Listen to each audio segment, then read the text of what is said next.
The sea off the Scottish coast is a cold, grey beast. It chews on rock and spits salt into the wind.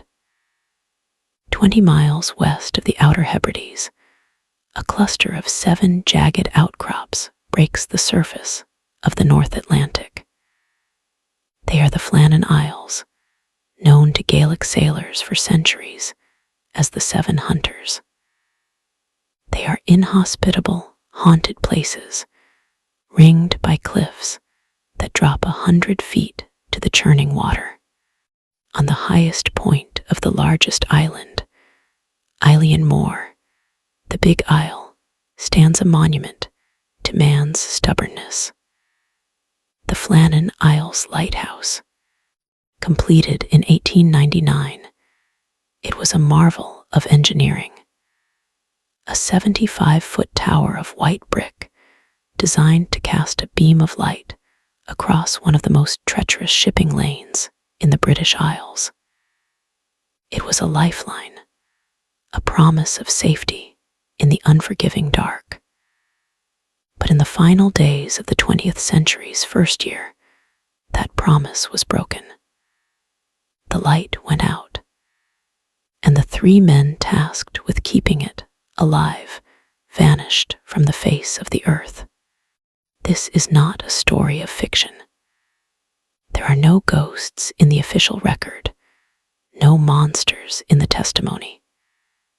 There is only the wind, the waves, and a silence that has stretched for more than a century. A silence that began on a remote rock, inside a locked tower, where 3 men sat down for a meal that was never finished. Our story begins on a ship, fighting its way through the December gales. The vessel was the Hesperus, a lighthouse tender on its routine relief mission. Aboard was Joseph Moore, a keeper returning to his post after a spell of shore leave. He was the man who was supposed to die. Or, at least, the man who should have been there. The man whose place was taken by a temporary replacement. As the ship plowed through the heavy swell on December 26th, 1900, Moore's eyes were fixed on the horizon, searching for the familiar silhouette of Eilean Mor. But something was wrong. The island was there, a dark mass against the bruised sky, but the lighthouse was inert. Its lamp, which should have been a piercing eye in the gloom, was dark.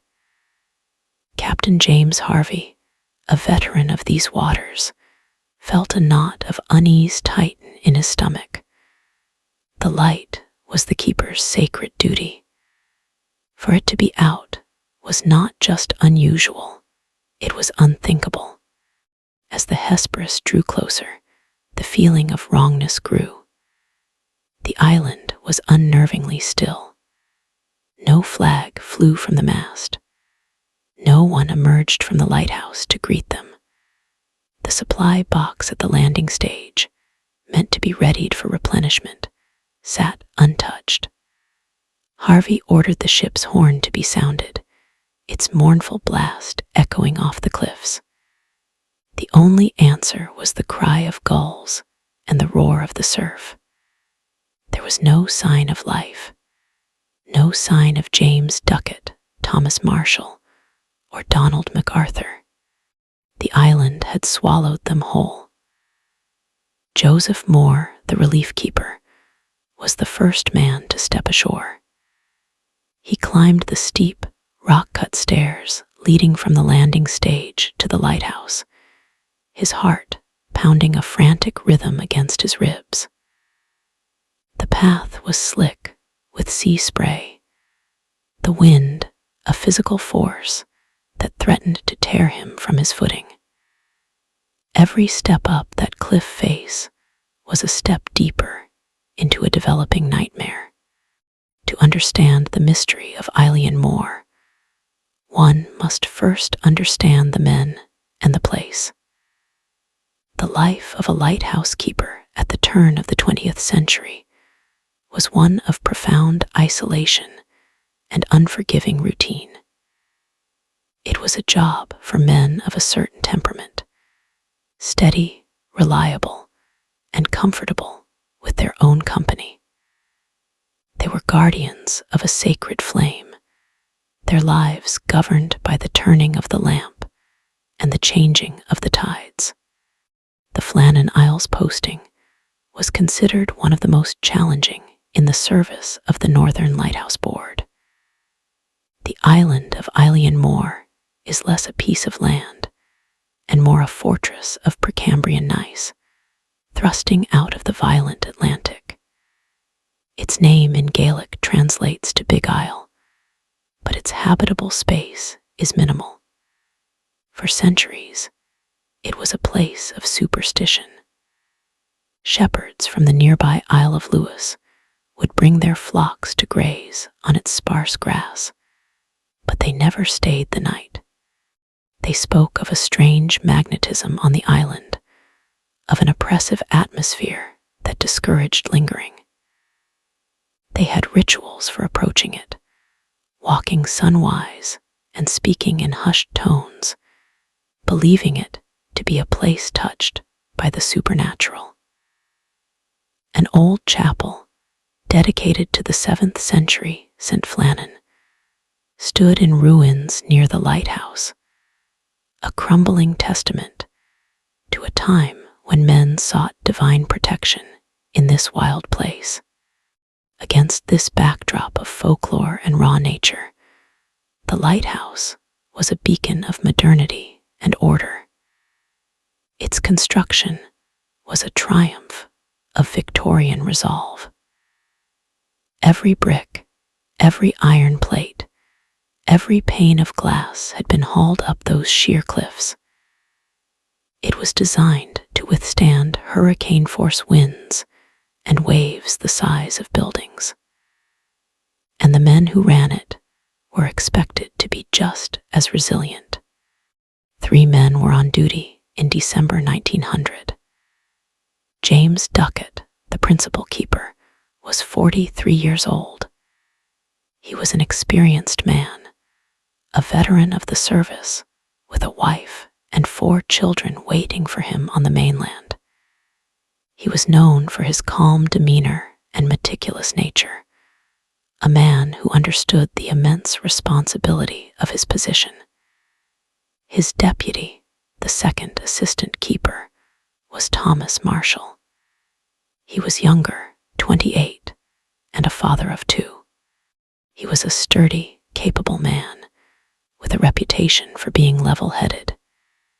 He had a creative side, known to write poetry in his spare moments, a flicker of artistry in a life of rigid procedure. The 3rd man was Donald McArthur, the occasional keeper. At 40, he was a replacement, filling in for the regular keeper, William Ross, who was on sick leave. McArthur was a brawny, experienced seaman from the Isle of Lewis, known for his volatile temper. He was a man of the sea, strong and capable, but perhaps less suited to the claustrophobic confines of a lighthouse than the others. These were not novices. They were seasoned professionals, trained to follow a strict protocol that covered every eventuality, from trimming the wicks of the paraffin lamp to recording barometric pressure readings. Their world was the 14-foot diameter circle of the lighthouse tower.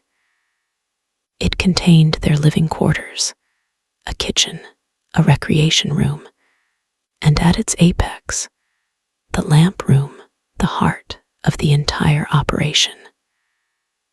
Their lives were a cycle of 4-hour watches, meticulous cleaning, and careful record-keeping. 2 men were always on duty, while one rested. They were provisioned for weeks at a time, their only contact with the outside world being the passing ships that relied on their light, and the relief tender that called every fortnight, weather permitting. The man who was not there was Joseph Moore. He was the fourth assistant, part of a four-man team that rotated, with 3 on the island and 1 on shore leave. It was his turn to be home, a simple twist of fate that saved his life and made him a key figure in the unfolding drama. He knew these men. He knew their habits, their strengths, their weaknesses. He knew the sounds of the lighthouse, the groan of the tower in a gale, the hiss of the lamp, the ticking of the clock that measured out their solitary existence.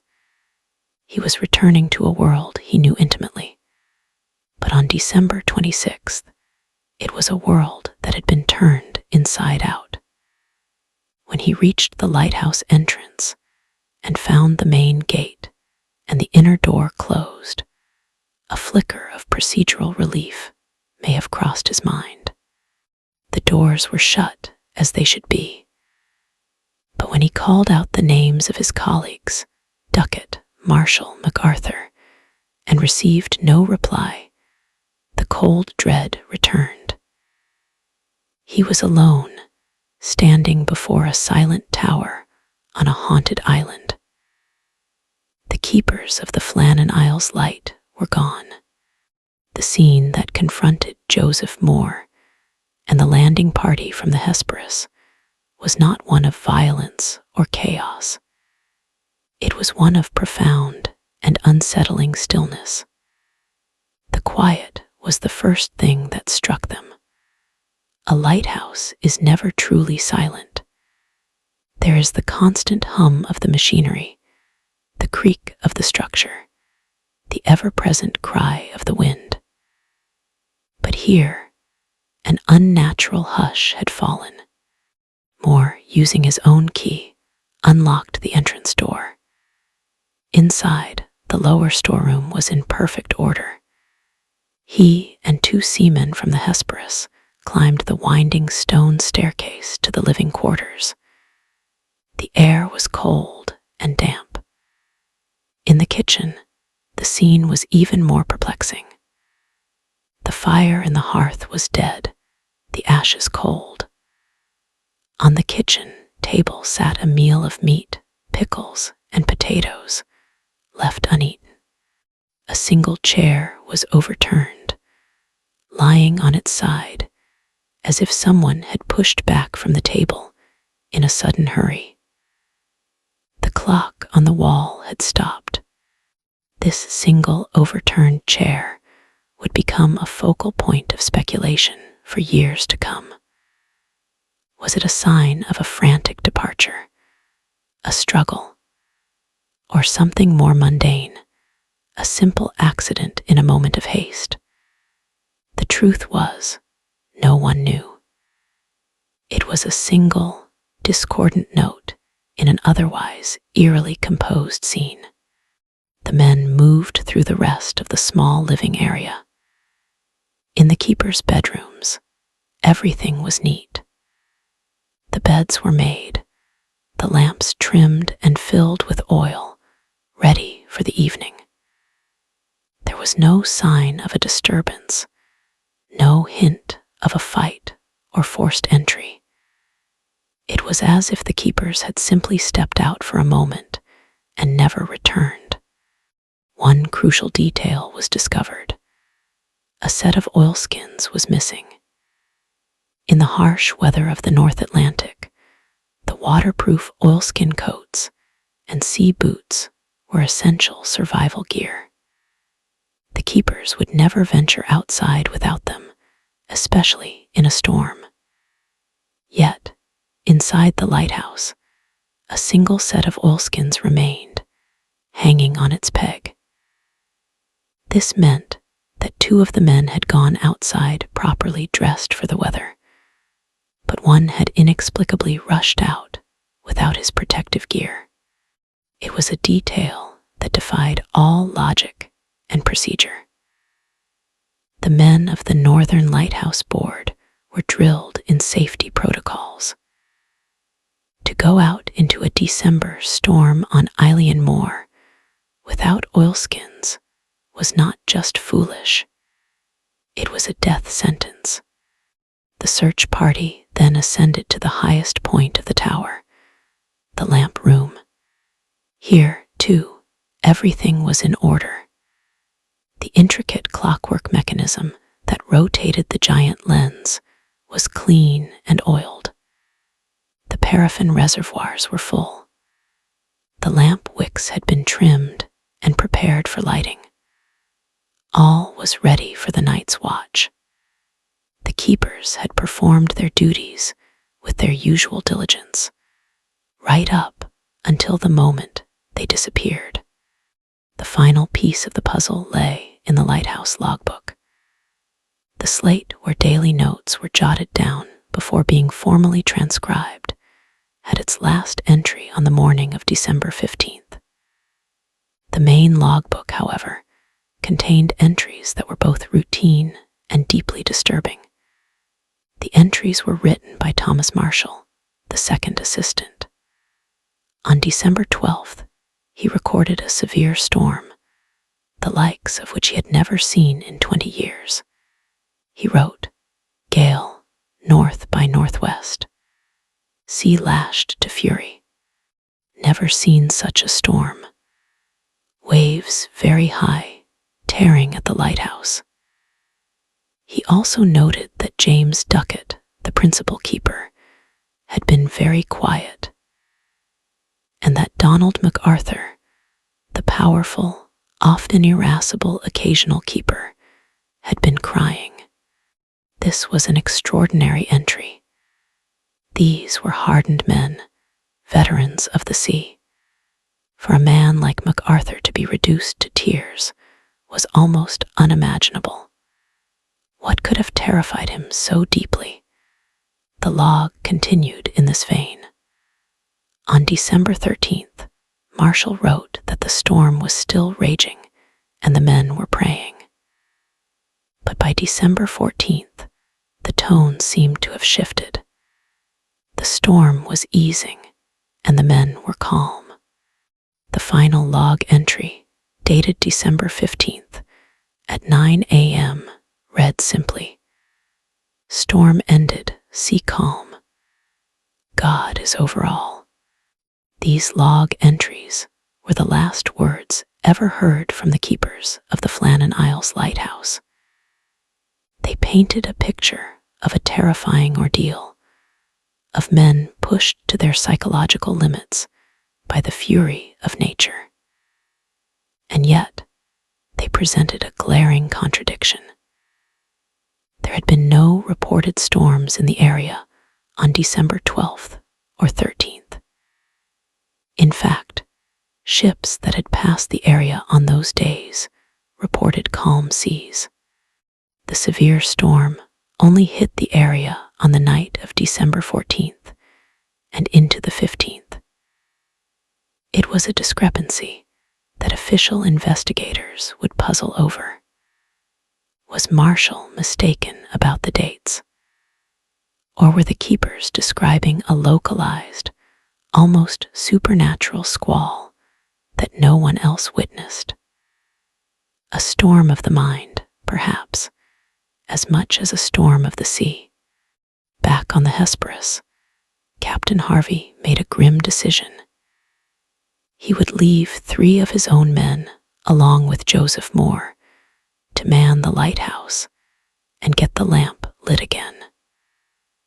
The light must not remain dark. He then turned his ship back toward the mainland to send a telegram to the Northern Lighthouse Board headquarters in Edinburgh. The message was terse and chilling. A dreadful accident has happened at the Flannans. The 3 keepers, Ducat, Marshall, and McArthur, have disappeared from the island. The clocks were stopped, and other signs indicated that the accident must have happened about a week ago. Poor fellows, they must have been blown over the cliffs or drowned trying to secure a crane or something like that. Captain Harvey's immediate assumption was a tragic accident. But as the details of the scene in the lighthouse spread, that simple explanation would begin to fray, leaving behind a tapestry of questions that would endure for over a century. The island was secure. The lighthouse was locked from the inside. The keepers were gone. The news of the Flannan Isles disappearances sent a shockwave through the tight-knit maritime communities of Scotland. The Northern Lighthouse Board, a respected and methodical organization, immediately dispatched its superintendent, Robert Muirhead, to conduct a full investigation. Muirhead was a man of logic and procedure, not given to flights of fancy. He arrived on Eilean Moor on December 29th, 1900, determined to find a rational explanation for an irrational event. Muirhead's investigation was thorough. He interviewed Captain Harvey and Joseph Moore. He meticulously examined every inch of the lighthouse and the island. He was the one who officially documented the state of the living quarters, the uneaten meal, the stopped clock, the overturned chair. But his most significant discoveries were made outside, on the exposed western side of the island. There, the evidence pointed not to a human struggle, but to a titanic battle with the sea itself. The damage was staggering. On the west landing platform, more than 100 feet above the normal sea level, a heavy storage crate had been smashed open, its contents scattered. A set of iron railings that ran along the cliff edge had been bent and twisted out of their concrete stanchions. A section of the path had been ripped away. Most shocking of all, a massive piece of rock, weighing over a ton, had been dislodged and moved. To Muirhead, this was irrefutable proof of the sea's immense power. The island must have been hit by a series of freak waves, colossal walls of water born from the real storm of December 15th, that had surged far higher up the cliffs than anyone thought possible. Based on this evidence, he constructed the official theory of what happened, a theory of professional duty that ended in tragedy. In his final report, Muirhead proposed the following sequence of events. On the afternoon of December 15th, as the storm raged, Principal Keeper James Ducat and Second Assistant Thomas Marshall left the lighthouse to secure a derrick crane and ropes stored on the west landing. It was their duty to protect the board's equipment. They put on their oilskins and went out into the gale. Donald McArthur, as per regulation, remained on duty inside the tower. From his vantage point, he would have seen his colleagues on the landing below. Then the unthinkable happened. A monstrous wave, far larger than the others, crashed over the island. It struck the west landing with unimaginable force, sweeping Ducat and Marshall into the violent sea. MacArthur, watching in horror, would have known instantly that his comrades were gone. In a desperate, panicked rush to help, or perhaps just to see what had happened, he bolted from the tower. In his haste, He did not stop for his coat or boots, explaining the single set of oilskins left behind. As he reached the cliff edge, a second giant wave struck, claiming him as well. It was a plausible narrative. It accounted for the physical evidence of the wave damage, the 2 missing sets of oilskins, and the final, frantic exit of the 3rd man. It was a story of men doing their duty, caught by the raw, unpredictable power of nature. The Northern Lighthouse Board officially accepted Muirhead's conclusion. The case was closed, but the questions remained, echoing in the quiet corners of the official report. Why would 2 veteran keepers venture down to the most dangerous part of the island during a storm, a direct violation of their training? Why would all 3 men, at any point, abandon their post, leaving the lighthouse completely unmanned? Regulations were clear. 1 man must always be with the light. And then there were the logbook entries. Muirhead dismissed them, suggesting Marshall had simply gotten his dates wrong. But could a man so meticulous make such a mistake over several days? The phantom storm that made a hardened seaman weep remained a ghost in the machine of the official story, a detail that refused to fit.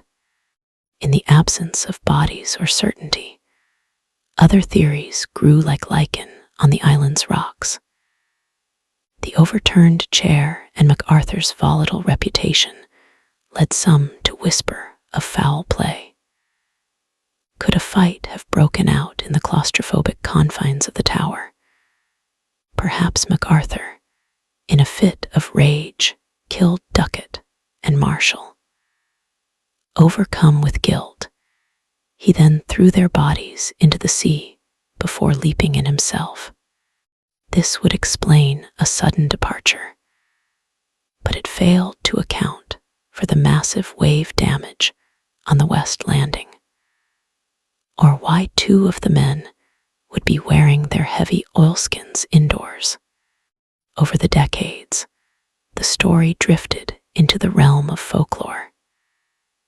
Tales were told of a giant sea serpent, of a ghost ship carrying the spirits of the dead, of foreign spies kidnapping the men for their knowledge of the coast. The island's own mythology, its reputation as a haunted, otherworldly place, fueled the most fantastical speculation. The strange log entries were reinterpreted not as a weather report, but as a chronicle of a terrifying encounter with something unknown, something that drove the men from the safety of their tower and into the sea. The Flannan Isles Lighthouse did not remain dark. Joseph Moore and the 3 volunteers from the Hesperus relit the lamp on the night of December 26th. New keepers were assigned, men who now had to work in a place that had become a legend. They spoke of an oppressive sorrow that clung to the tower, of an unshakable feeling of being watched. Voices were said to be heard on the wind, calling out the names of the lost men. For the sailors who navigated those waters, the double flash from Eilean Moor was no longer just a beacon of safety. It was a memorial, a constant reminder of the 3 souls the island had claimed. For 71 years, men continued to live and work in the silent tower, each one aware of the story. They maintained the light, polished the brass, and kept their logs, always with the knowledge of what had happened in that very place. But technology, like the sea, is relentless. In 1971, the Flannan Isles Lighthouse was automated. The last keepers departed, and the island was given back to the gulls and the silence.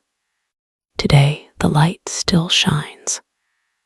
A machine now performs the duties of Ducat, Marshall, and MacArthur. It has no fear of isolation, no sense of dread. It simply works, its beam cutting through the darkness with cold, mechanical precision. The tower stands as a monument to an event that has no resolution, a question mark written in stone and light against the sky. The vanishing of the Flannan Isles Lighthouse keepers endures because it is a perfect mystery, a vacuum into which we pour our own fears of nature, of isolation, and of the unknown. It is a story stripped to its bare elements: 3 men, a rock, the sea, and an empty room. We are left with only the chilling fragments: a half-eaten meal, an overturned chair, a logbook full of terrors that may or may not have been real, and 3 empty spaces where men used to be. The sea has no memory. It does not speak of the men it has taken. It only offers the endless rhythm of the waves crashing against the cliffs of Eilean Moor, a sound that is both an answer and a question. It is the sound of a mystery that will endure as long as the lighthouse itself, a silent tower guarding a silent grave. This narrative is constructed exclusively from the factual record of the Flannan Isles mystery. The primary sources include the official report filed by Robert Muirhead for the Northern Lighthouse Board following his investigation in December 1900, telegrams sent from the vessel Hesperus, and the contents of the keeper's logbook as transcribed by the investigators. Details regarding the keeper's personalities and the physical evidence found at the lighthouse are drawn from these official documents and subsequent historical analyses. The narrative avoids speculation, presenting only the established facts and the official conclusions, while acknowledging the enduring questions and theories that the evidence provokes. No dialogue or internal thoughts have been fictionalized. The phantom storm described in the logbook remains one of the most debated and inexplicable elements of the case, and is presented here as it was recorded by the keepers themselves. The trail for this case ends here, but the questions remain. If you have a theory, leave it in the comments. To join the investigation on our next Unsolved mystery, subscribe